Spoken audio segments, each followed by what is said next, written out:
We're going to move straight into strategic planning, and Governor Frost is on the phone, and she was going to chair this, but I'm going to chair it because it's a little easier to do this in person than, and as we all know, Governor Rood is out of the country. So can we have we take the roll? Okay, we know Governor Rood is gone. Vice Chair Frost? Here. Governor Chopra? Here. Chair Colson? Here. Governor Lautenbach? Here. Governor Morton? Here. Governor Webster? You have a quorum, Chair Colson. Thank you. Before we get started, I wanted to give you a brief update on the new online institute at the University of Florida, because we'll be meeting via conference call on September 27th to discuss it. The legislation creating the initiative specified the creation of an advisory board to give advice to the University of Florida and to make recommendations to the Board of Governors. Governor Rood is chairing the advisory board, and they've had several lengthy discussions with the University of Florida about its plan. The advisory board will meet again on September 16th to review the final plan before transmitting it to the Board of Governors for discussion by the Strategic Planning Committee on September 27th. The committee will immediately transmit it to the Board of Governors with a recommendation for action. The University of Florida is statutorily required to begin offering classes for this initiative in January and has been under a very tight time frame to develop its comprehensive plan. More information, including the plan itself, will be provided to the committee when the agenda packet is mailed for the September 27th conference call. I need a motion to approve the minutes of the Strategic Planning Committee meeting of June 10th and of June 18th. Move it. We have a motion, we have a second. Any edits for either sets of minutes? All in favor say aye. Aye. All opposed? Motion passes.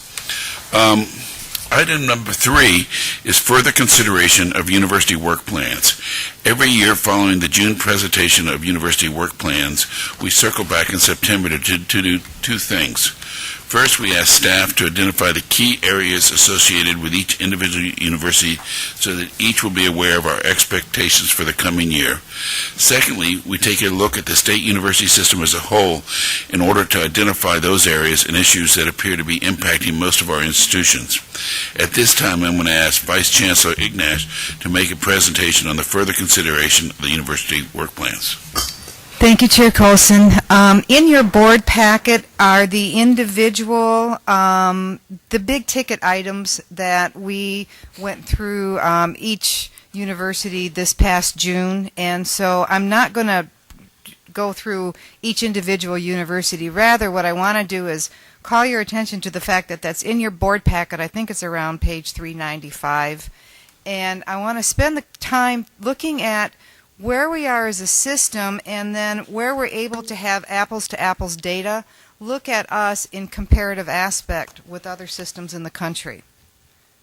And I hope this works. Yes.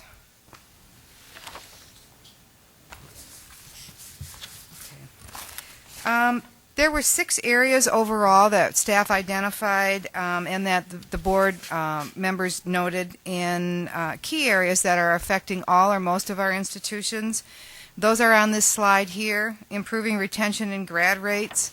All but a few of the state university system institutions really need to continue to work on this. It's one of these measures that moves slowly, so you'll see progress over time, but it takes a bit. Increasing STEM production, and I'll talk more about that in the next slide when we look at strategic plan alignment. In the next presentation. Reducing student debt, academic program duplication, and you've heard a couple of comments this morning already about how the fact that that work group is looking at existing programs with an eye toward identifying low productivity programs, so that work is ongoing.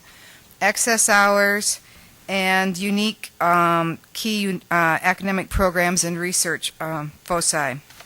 So those were, in a nutshell, the big ticket items that we identified. Okay. Let's take a look at the system's FTIC, stands for First Time in College grad rate. This graph shows 10 years of graduation rates for one cohort of first time in college students who started anywhere within the state university system during fall 2001 term, or in the summer and then continued to fall, and then graduated anywhere within the SUS by the number of years enrolled. So you'll see that the data show that the biggest chunk of students, 31%, graduate during their fourth year. There's a few percentages that graduate early. I think 3% graduate the third. Graduate during their fifth year. 7% graduate in their sixth year, which is where we get to that 63% six-year grad rate. It's important to keep in mind that 21% of the baccalaureate programs within the state university system require more than 120 credit hours, which means that if a student doesn't have dual enrollment credits or AP, advanced placement accelerated credits, it probably is going to take them a little more than 4 years to finish. The graduation rate measure is one of our key metrics, but it's a slow-moving metric because it takes years for a student to graduate. So I think it's important and it's useful for us to take an historical view when we're looking at grad rates. This graph reports many different cohorts based on the year in which the students started at the university. For example, 28% of the FTIC students that entered in 1992 had graduated by 1996, and 61% of that cohort had graduated by 1998. By taking this long view, we see that there's a steady upward trend in SUS graduation rates.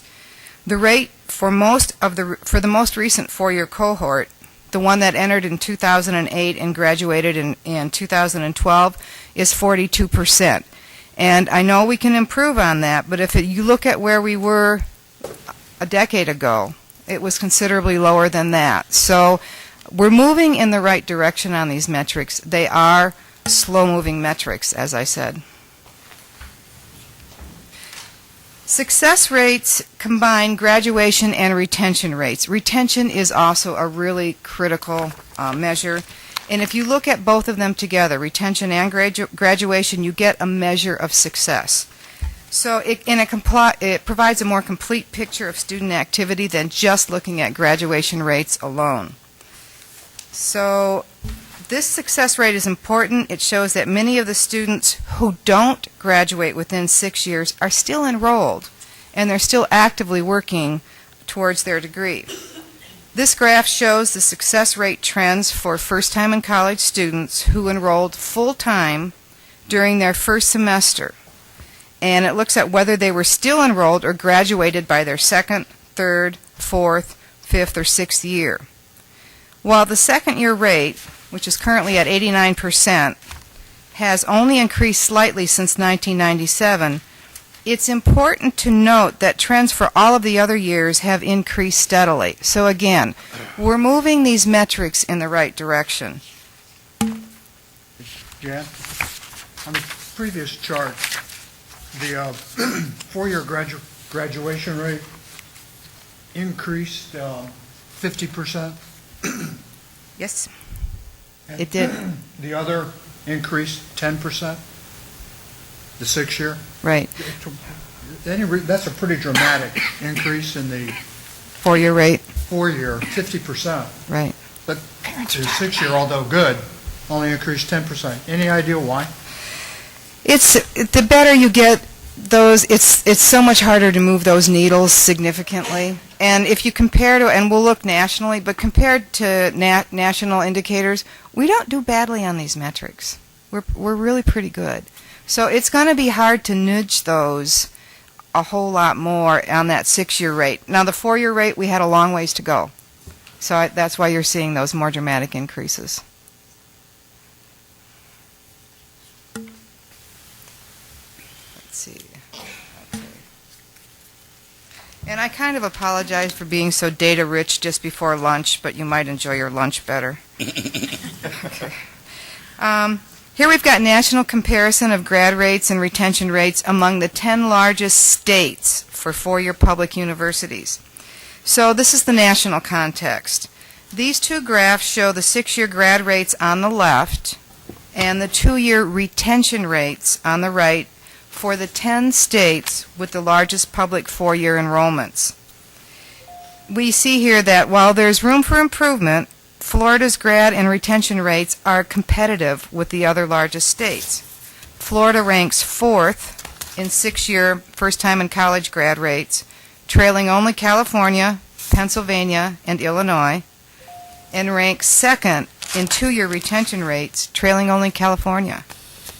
I should note that the data above combines institutions that are not always governed by the same board. When staff did this, we asked them to smush together California, so you've got the UC system and the CSU system together. We're looking at states, is what it is. Smush, it's a research. Smush. It's important to use small, simple words when you're looking at data. Okay. For the Texas system, for Texas, there were 6 systems with their 2 largest. The University of Texas had a 51% 6-year rate, and then the Texas A&M system had a 60% rate. So when we put those together, that's how we ended up with the number we did for them. All right. It's important to note that these data are pulled from a national database for each institution, and it doesn't include students which transferred to another institution within the same state and graduated. And I think we talked about that issue with the data yesterday at the retreat. Okay. This line graph portrays a long-term view of State University System bachelor's degree production. The graph shows a 69% increase in bachelor's degree production during the last 15 years. We've grown from 34,075 degrees in 1997-98 to awarding 57,491 in 2011-2012. This trend speaks for itself, and it correlates to both the growth trend within the system over the past 15 years, as well as efforts by the universities to be more efficient in graduation and degree production. I was talking to a colleague of mine in California a few months ago, and he said, truly, the name of the game anymore is that every single enrollee is supposed to be turned into a graduate.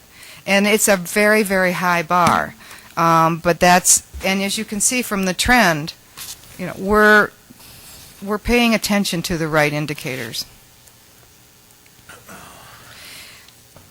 If we look at bachelor's degree production from a national perspective, we're 3rd in the country in 2011-12. I'm sorry, third among the biggest states in bachelor's degree production, followed only by following only California and Texas. And then over on the right-hand side of that chart, if you look at the 5-year growth rate amongst the 10 largest states, we're 2nd in our growth rate, following only North Carolina. So what we can determine from graphs like these is that while California outpaces our system in terms of sheer baccalaureate degree production, its 5-year growth rate is only about half of ours. A significant reason for the steady increase in bachelor's degree production is the increasing number of Florida College System AA degree recipients who are transferring into the State University system with 2 years' worth of coursework. So those AA degree transfer students are a large part of our eventual graduating cohorts. Since 2000, the AA transfer students, which is that red line in the graph, have been the fastest growing segment. They've increased their share of newly enrolled undergrads by 7%, from 23 to 30% between 2000, 2001, and 2011-12. At the same time, if you look at those other lines, the percentage share for both first time in college, which is that blue line, and other transfers, which is that green line, have declined. So the mix is changing a little bit. To promote the alignment of the State University System degree program offerings, which is, and I'll talk about that again in the next item, We maintain a list of 5 key academic program areas of strategic emphasis. We're going to be updating these areas soon. That work is actually in progress, and it's pretty lengthy because we have to work with all these different groups, the Florida Council of 100, DEO, lots and lots of groups. So staff is doing that work right now. If you look at these bars, you'll see that STEM programs and certain education and health programs, which are considered to be in critical need, you'll see what the distribution is on these charts. They're the active undergraduate and graduate programs. These are programs, not students, throughout the system, and they're based on our current academic inventory, our database of programs in the office. The bar on the left is for undergraduate programs, and the bar on the right is for graduate programs. The graph represents the number of programs, as I said, not students enrolled, so that's important to remember. So, for example, each of the 11 institutions with a special education and teaching general ed program is counted. That would be 11 in that number. So as you can see from the graph, STEM-related disciplines comprise about 26% of our undergraduate programs and 33%, a full third, of our graduate programs. These numbers are likely to increase in the future for 2 reasons. The first is the updating that we intend to do with our programs of strategic emphasis.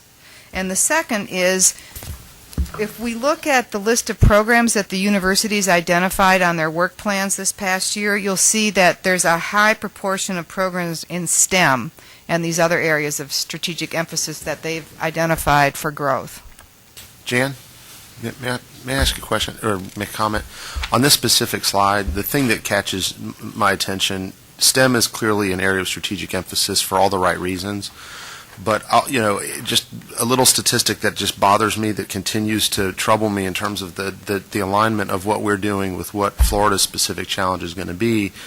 If you just consider, I was reading something the other day, I think the number of Americans over 55 is going to double in the next 20 years. And if you look at the production of healthcare-related degrees in the various healthcare programs, not to borrow our friends from FSU's sort of analogy, but Florida's the tip of the spear. And sorry, Bernie. But the reality is, we've talked a lot about STEM, and health some sort of doesn't get included in that conversation, and it really needs to be. And I think the chairman's going to reference that a little bit in his remarks later about the importance of health. But I plan to start talking more about that and making that more of a focus as well, personally.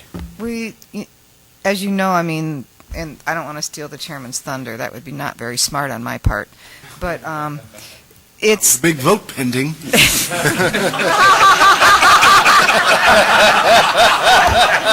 Frank.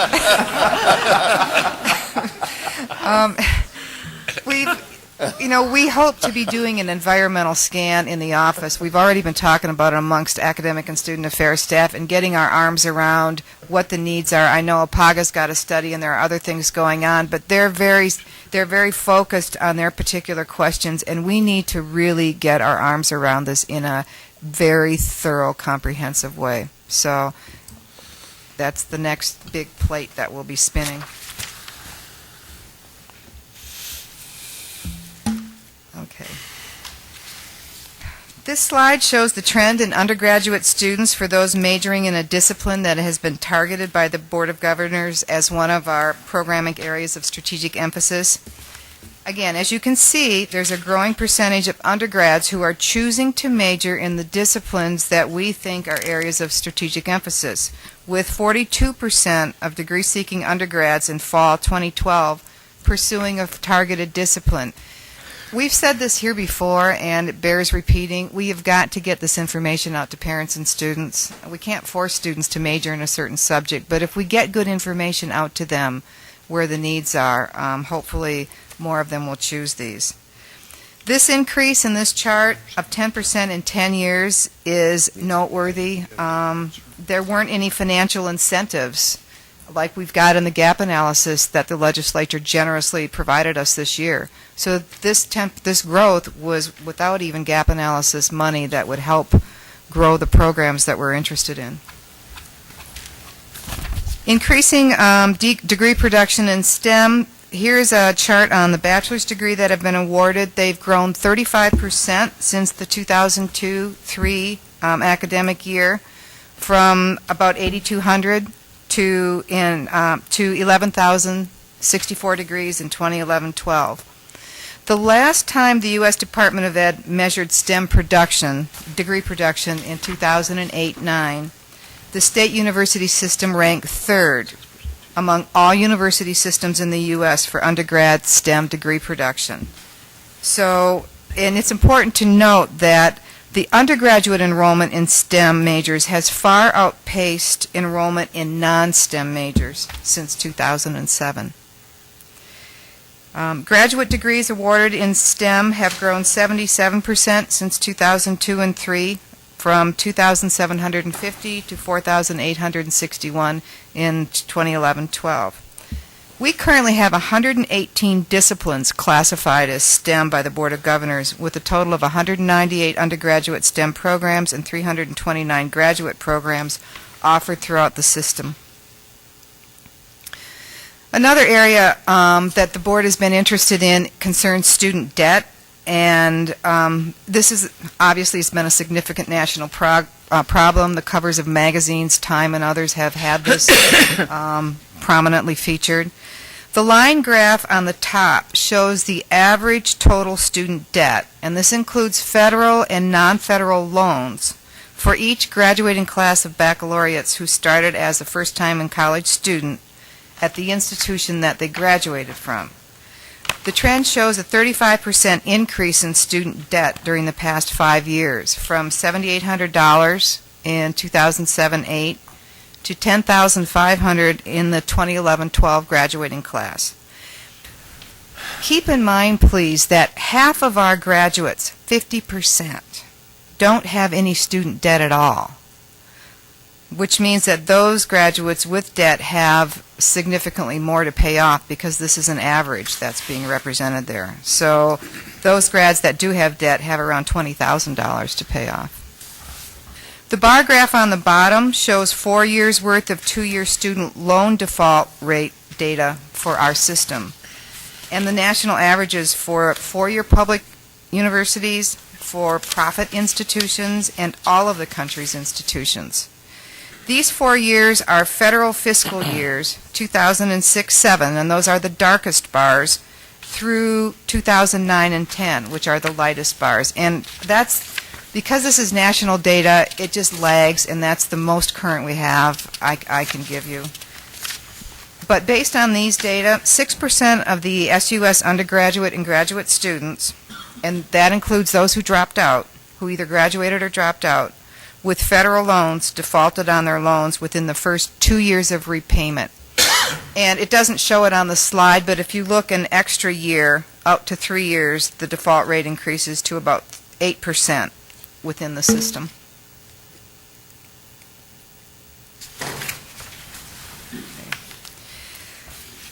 We've talked in this committee a couple of times about this issue of excess hours. And central to our discussion is the new excess hour policy. In 2009, the Florida legislature established an excess credit hour surcharge to encourage students to complete their baccalaureate degrees as fast as possible. But the law created an additional fee for each credit hour in excess of the total hours required for a degree, which means that all credits beyond the threshold in the law will be charged the full out-of-state rate. So that represents a 258% tuition increase for those students. The impact of this new fee is just now beginning to be felt, as the provisions of this law first became effective for students who entered the Florida college system or our system for the first time in the 2009 and 10 academic year. This graph demonstrates that a significant portion of our students that who may be potentially impacted by the fee. The line graph shows the first-time in college students who have graduated without earning more than 110% of the hours required for the discipline. So what you've got here are those who are not being penalized with any excess hours, which is just a little under 2/3, which means that potentially we have a good chunk of our students, a third, who could be impacted by this additional fee. This concludes my presentation, and I'm happy to answer any questions. Any questions or comments for Jan? All right. The next item on our agenda is item number 4, strategic plan alignment, which is associated with the alignment of our 2002 to 2025 strategic plan. The strategic plan, along with university work plans, are presented in June, and the board's annual accountability report is a retrospective presented in January.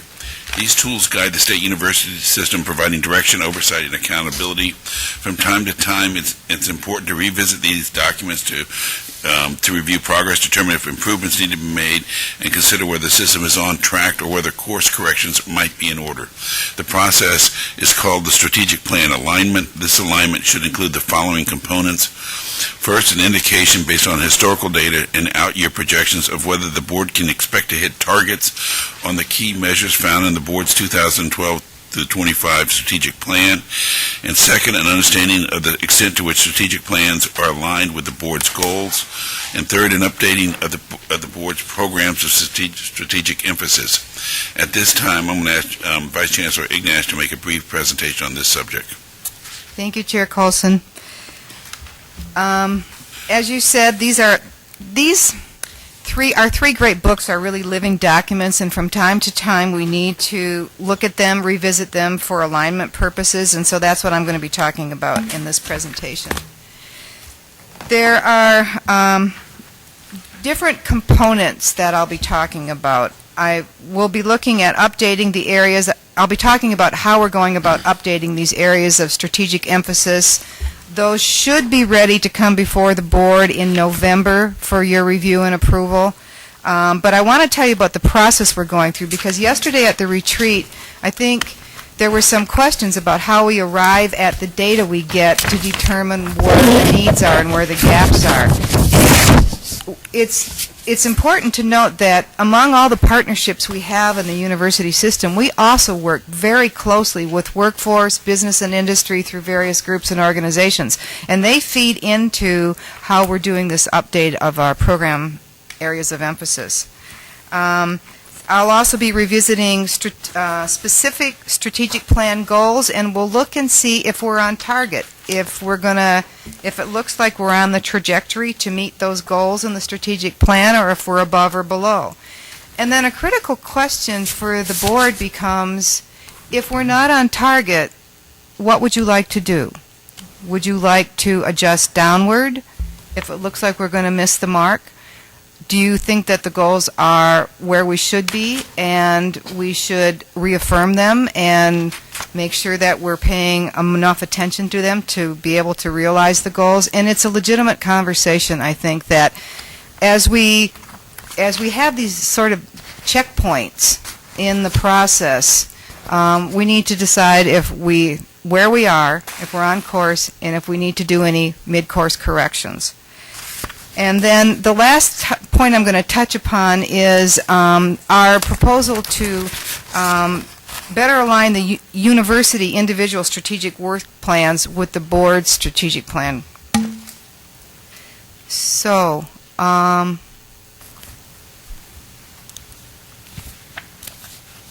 sorry, I went too far. These are our current program areas of strategic emphasis. Certain education fields, not all teacher prep programs fall into this category. It's the ones you would consider STEM. Then there's health professions, again, getting at your concern, Governor Levine. This category is based primarily upon projections by the Florida Hospital Association and the Florida Agency for Workforce Innovation. So this is actually a subset of all health-related academic programs. Then there's STEM, which we've been talking about a lot this morning. The fourth area is the economic development regional workforce demand, and this is an area that we may be able to use, or not maybe, we can use the work of the Access and Attainment Commission. And through its gap analysis, we can identify programs where there's a gap in the supply of graduates in specific high-skill, high-wage occupations. So we kind of get a twofer on this one. We're able to use work that we're already doing on the Commission to help inform this effort, too.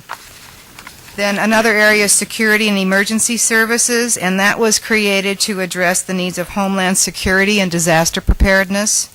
And finally, economic development globalization.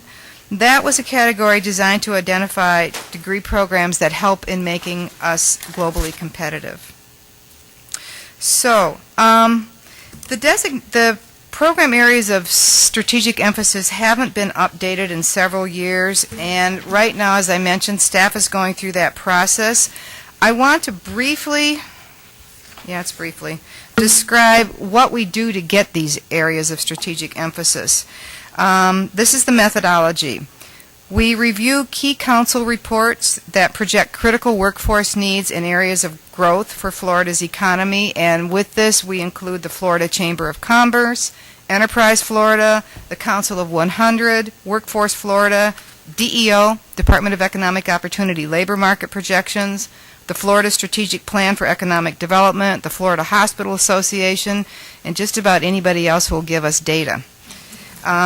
Then we crosswalk projected industry and workforce needs with university-level academic programs, both existing ones and potential new ones. The third step is we organize the list of programs into relevant categories, STEM, healthcare, the ones that you see up there. And then a really critical step is we provide an opportunity for input by the universities and the key councils. We want corroboration that we got it right. And then we will present this list to you in November at the board meeting for review and approval. So that work, as I said, is ongoing right now.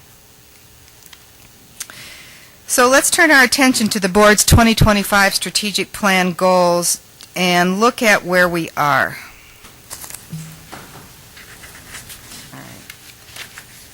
This table contains several of the most important metrics associated with the State University System 2012 to 2025 strategic plan. Not all of the metrics are quantitative like this in the strategic plan, but these are, and so we thought it would be good to take a look at them to see where we are. Column 2 of that chart contains the 2025 strategic plan goal for each of these metrics. Column number 3 is the 2020 target, which tells us, okay, this is where we're going to have to be in 2012 if we're going to meet the 2025 goal. What's our trajectory, in other words? Column 4 is a year 2020 projection that my staff has made based on the university work plan goals for these metrics. And then column 5 shows the year 2020 target gap or absence of gap based upon those university projections.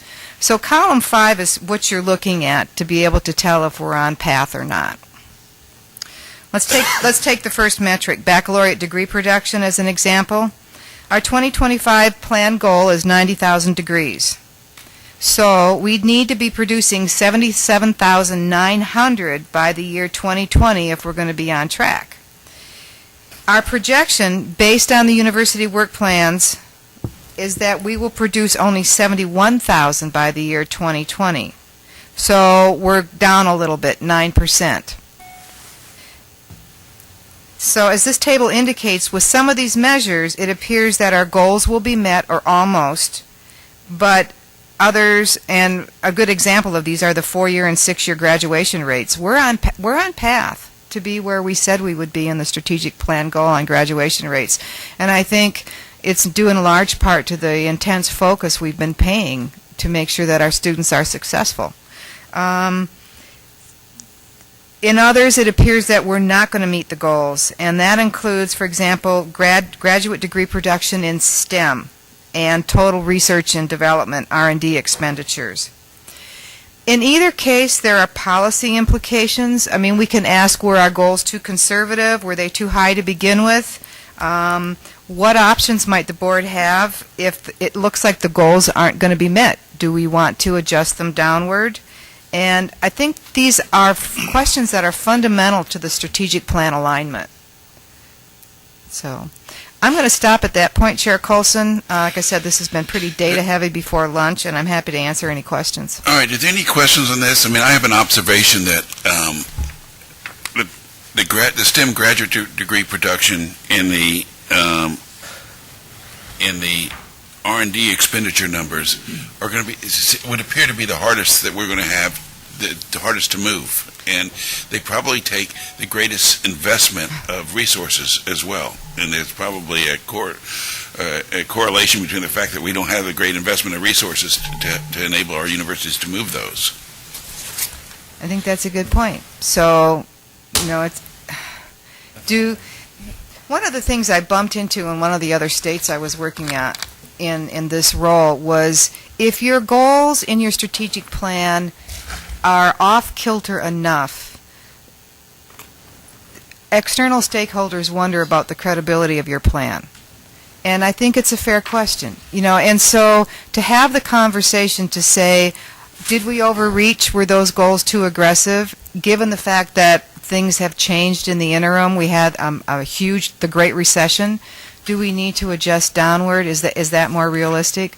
And, I think that's a conversation that the committee should engage in. Okay. Could I ask a question? Jan, when you did this baccalaureate degree production, have we considered the increase in degree production that the state college system is doing and will do when we set our goal? So, I mean, were we doing it simply on our own and now realizing that the young people coming in at the bottom, some of them are going over here instead of us? Have we made that kind of adjustment? This is us only. This is our system only. And the Florida college system baccalaureate degrees are not put into this equation. Yeah, I know, but what I'm saying is, when we set our goal, okay, do we now have a competing factor where many, because sometimes some of the universities talked about the students aren't coming in from the 2+2, or they're not coming in on the freshman level. So if we set unrealistic standards, will the state still get the same amount of bachelor degrees, but just coming from different sources?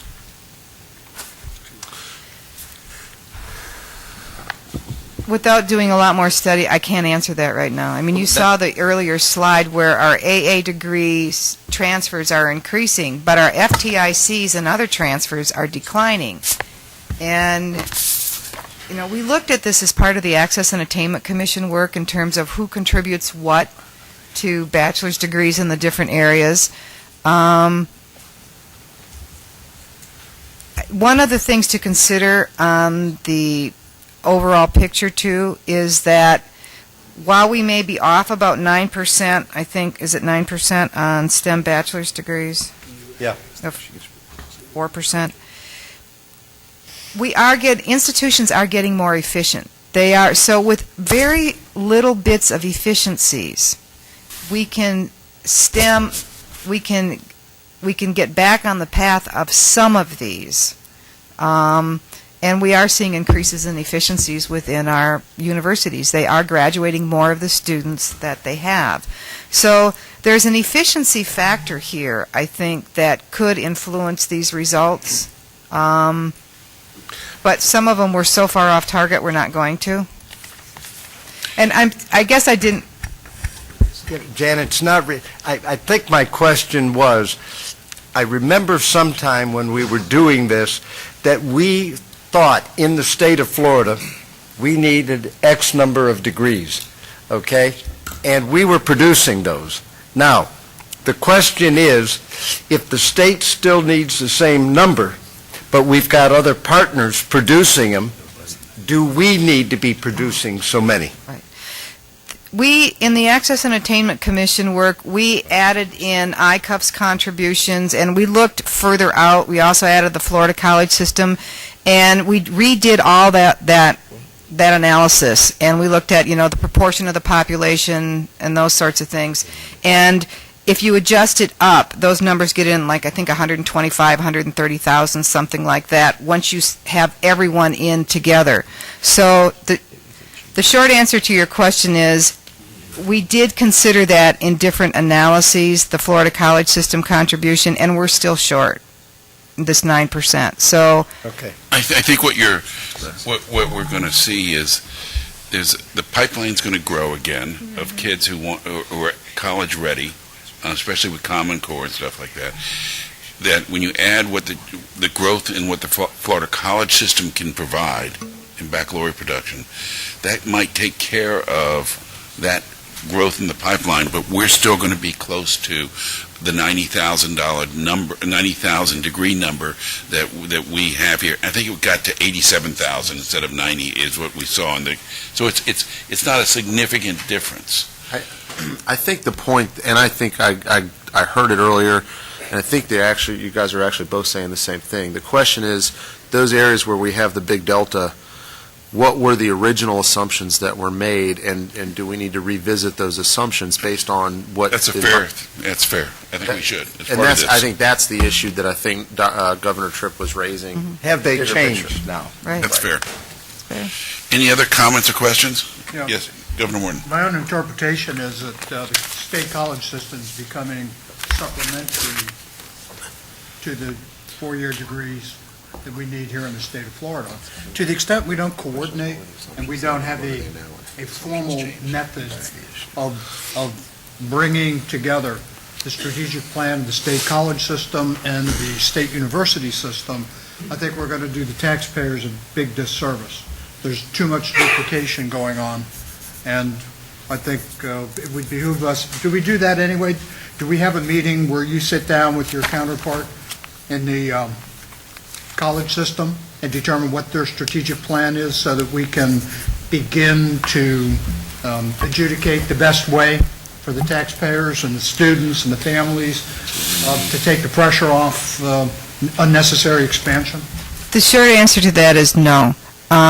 We have periodic conversations, and quite often it's around maybe a cadre of programs. But, for example, Julie told me earlier that there's probably going to potentially be 25, 30 new programs from the Florida College System this year. And she described that process this morning where they send us letters of intent, and that goes out to the university system. But it's not the overarching, here's the whole list of programs. And we probably need to do a better job of that. But I think Governor Tripp raised an important issue that we shouldn't just let slide. It's referenced again in the next agenda item. We're closing a program, and when you read the language, a lot of it is attributable to the state college system opening a competitive program, which drew a great deal of attendees away from our state university program. Did I read that correctly? Right. The reason for that closure is low enrollment.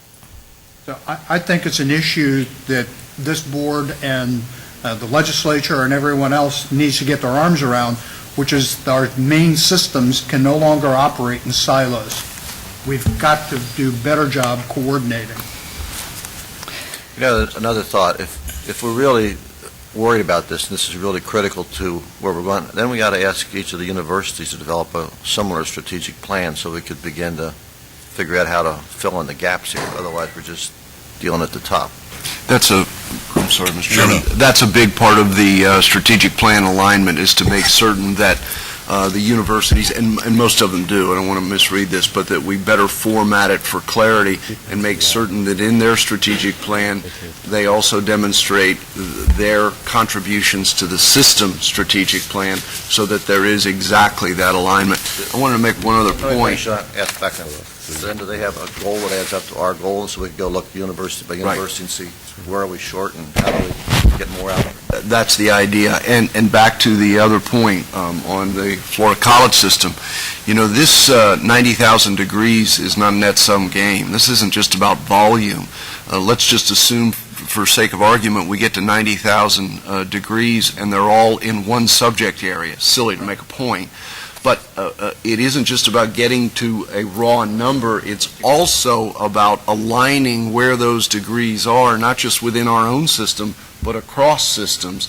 And the only way to do that is in a room together. As we're doing now with the provosts on our own internal alignment, we've got to begin to get into a room with the Florida college system people before we simply get letters of intent, which oftentimes are created well after programs are being evolved. We've got to be in on the ground floor of these things, them with us, us with them, so that we're not fighting backfires. It isn't about 90,000. It's about 90,000 watt. We Just need as to important. if you're approaching this as an industrial engineer, we would be looking at demand matching, which we're starting to do with gap analyses, and issues as Governor Levine raised about registered nurses or physical therapists or whatever, that would pop out as a function of demand within our state, and where we need to be devoting additional resources. Governor Saney?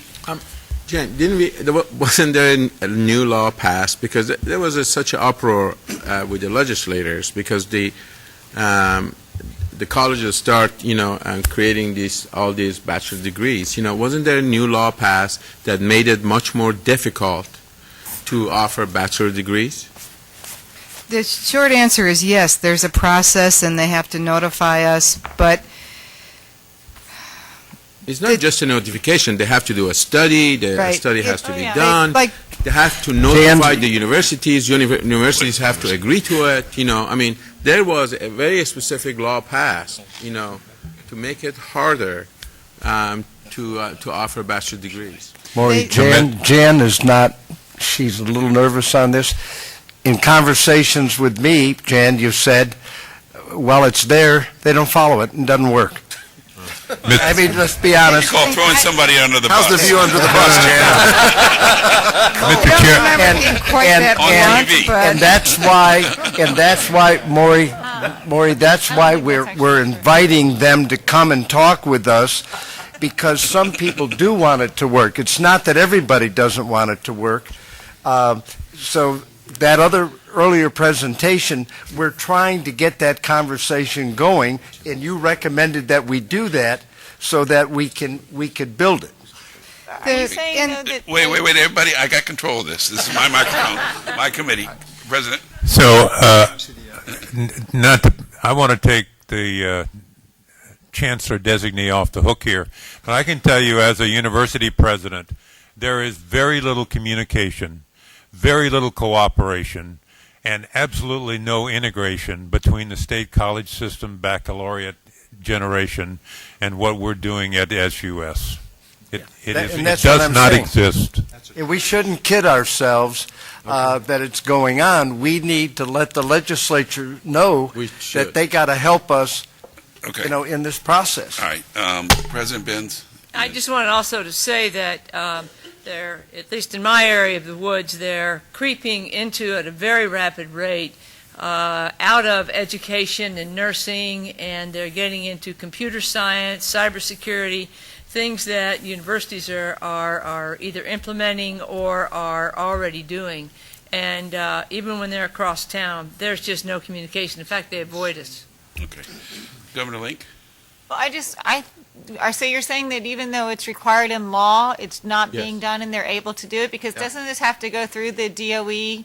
I mean, I know just from the Yes, it community does. college side, Yes. they can't just go offer Right, it. It has to go through the DOE, so the DOE should be the stopping point to say, Yep. I mean, obviously, the colleges need to be doing it, but the DOE shouldn't be granting it if it's not, that they're not following the law. So do we have anybody here from DOE that can tell us whether that's true, that that's not happening? 'Cause that's a pretty big statement to say that there's a law that's not being followed, and yet the state colleges are offering They degrees. follow the process. It doesn't accomplish anything. Okay, so they do follow the process, or they, okay, They I don't thought I was talk- told they weren't. This president doesn't talk to Bernie. the law says send a letter, do this, they do it, and then they have a friendly Board of Education board Right. who likes little growth over there, and they say, fine, you followed it, boom, you've got it. Okay. Okay, Governor Huizenga. Sometimes we need to be honest in these Governor Tripp. discussions. It's Governor Huizenga's microphone. Jan, I just wanted to clarify, when Julie was speaking, did she referenced 1 million students in the college program, and was I correct in hearing her when she said that 4% of them are now working to achieve baccalaureate degrees? Right. It's 1 million college students. About 300,000 are in credit programs, and that's important, too, to make that distinction. And of that, about 4% are in bachelor's degrees. Okay, so it's 4% of the 300, 300. not 4% of the million. I will say this, it seems to be regional, too, that there are portions of the state where things seem to work really well, and that's that collaboration I was referring to earlier, where the presidents do talk to each other, the provosts talk to each other, they have quarterly meetings or whatever, they come together, they say, this is the list, this is what we're planning to offer, somebody says, no, we got this, but this is okay, and they work that out. In the state of Illinois, we had a joint council that did that, which was a subgroup of my board at the time. In Washington State, we had a listserv where institutions, everybody, and this included the independents, had to post the programs that they wanted to offer 9 months ahead of time, or I think it was even longer than that, and everybody could respond. And then that was before we even got notice that they were intending to do that. So I think there are ways to get at some of the difficulties we keep running into. My question was simply related to that if it's 4% of 1 million, it's 40,000 additional baccalaureate degree graduates in addition to the 90,000 that we're producing, which is a gigantic number to find employment for. No, those are enrollments. Those are enrollments, and Okay. if you do the math, it's, 4 enrollments for 1 degree, and so of the credit program, it's only 300,000, Only not 300, 1 so million. it's about 12,000 in addition to the 90,000 that we're looking to produce. Okay. I have an observation, and my observation is that I think that there's a major role for the colleges to play in baccalaureate production over the next several decades, and that access is going to be solved in a large part by our colleges and not necessarily just by the universities. And the colleges do it at half the cost, and I think we need to communicate better. I think we need to coordinate better. I think we need to play better in everybody's sandbox.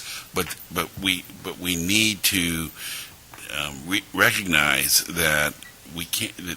That not every child graduating from high school needs to be in a Research One university. They can get the degree they need, the certificate they might need from the colleges at much less cost than it would take it to get it from the universities. Now, maybe that's the wrong thing to say as chair of the Board of Governors of the State University System, but I'm not frightened by the colleges. I think we ought to embrace them in this.